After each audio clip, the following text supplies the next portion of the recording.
the Axum-Sudan connection, and uncover layers most people never hear about.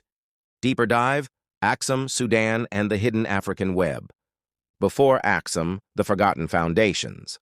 Long before Axum rose, 1st to 4th century CE, Nilotic and Cushitic peoples lived across today's Eritrea, Ethiopia, and Sudan.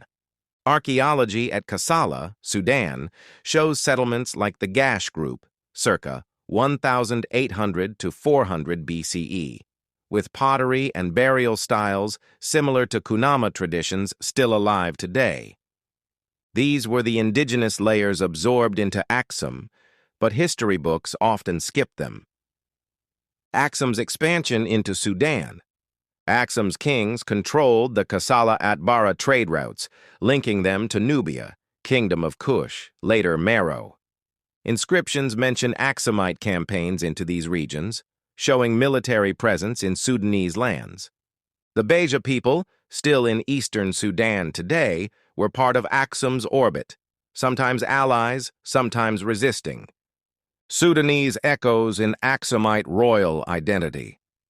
Arab chroniclers called Axum's rulers kings of Sudan, recognizing them as part of the Black World. The famous Negus who sheltered the prophet's followers wasn't just a Christian king. He was remembered as part of a Sudanese African royal house.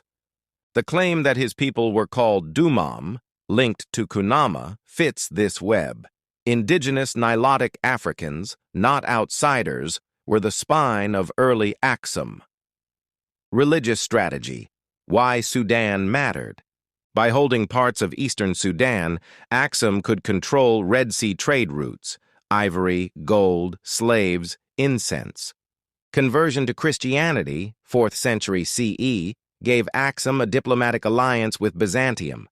This alliance also helped Axum present itself as a civilized Christian empire, contrasting themselves with pagan Africans, their own neighbors, a divide-and-rule tactic that later Habesha elites inherited.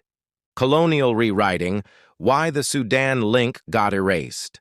European scholars in the 19th century wanted Ethiopia to look Semitic and closer to the Middle East than to Africa. They downplayed Axum's Sudanese presence and ignored the Nilotic foundations.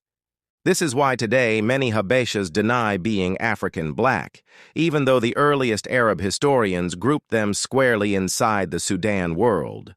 Core truth. Axum was never just a Habesha project. It was a black African empire rooted in indigenous peoples of Eritrea, Sudan, and the Horn.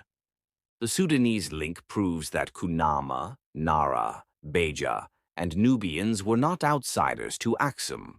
They were part of its foundation. Walk this journey with me. Like and subscribe, not for numbers, but for remembrance. Let your ancestors know you have seen their greatness. Let them feel your footsteps walking in theirs. May they guide you, protect you, and keep you in harmony with the earth, the sky, and all living things.